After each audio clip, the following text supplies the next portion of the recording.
પાટણના સિદ્ધપુરમાં કાર્તિકી પૂર્ણિમાનો ધાર્મિક કાત્યોકનો મેળો પણ યોજાયો છે। 6 લાખથી વધારે યાત્રિકોએ મેળાનો લાભ લીધો છે। સમગ્ર 7 દિવસીય મેળામાં 12 લાખથી પણ વધારે શ્રદ્ધાળુઓ આ મેળાનો લાભ લીધો છે। ત્યારે તંત્ર આવનાર યાત્રિકો માટે પણ વિવિધ વ્યવસ્થાઓ ગોઠવવા જઈ રહ્યું છે। સરસ્વતી નદીના પટમાં ભરાયેલ કાર્તિકના મેળામાં આજે પૂનમના દિવસે પણ લાખો યાત્રિકોનો અવિરત પ્રવાહ જોવા મળ્યો હતો। સરસ્વતી નદીના પટમાં લાખોની સંખ્યામાં માનવ મહેરામણ ઉમટી પડ્યું હતું।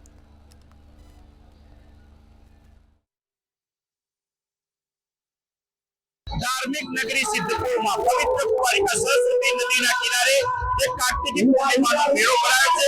त्यारे हाल में जो बात करिए तो आज पूनमना दाड़े हजारों की संख्या में श्रद्धालुओं मेळानो लाभ लई रह्या छे। कैमरामेन ने कहीश के बतावशे कि अहींया जे हाल में जे नगरपालिका द्वारा कार्तिकी पूर्णिमा मेळा में नदीना पटनी अंदर मेळानुं एक विशेष आयोजन करवामां आव्युं छे। जेमां तमाम प्रकारनी चक्रोर तकेडीओ घोड़ा ओरकीओ जेवा अनेक साधनों विविध मनोरंजन साधनों मूकवामां आव्या छे અને મોટી સંખ્યામાં યાત્રિકો તેનો લાભ લઈ રહ્યા છે। હાલમાં જો વાત કરીએ તો સિદ્ધપુરની અંદર આ સરસ્વતી નદીના મેળામાં તમામ પ્રકારના જે સુવિધાઓ પણ ઉપલબ્ધ કરવામાં આવી છે।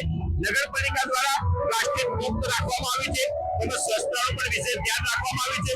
તો બીજી તરફ જો વાત કરીએ તો પોલીસ દ્વારા પણ હાલમાં ચુસ્ત બંદોબસ્ત ગોઠવી દેવામાં આવ્યો છે, જેના કારણે યાત્રિકો જે શ્રદ્ધાળુઓ આવે તેને કોઈ અગવડ ન પડે અને સુવિધા મળી રહે તે પ્રકારે વિશેષ આયોજન કરવામાં આવ્યું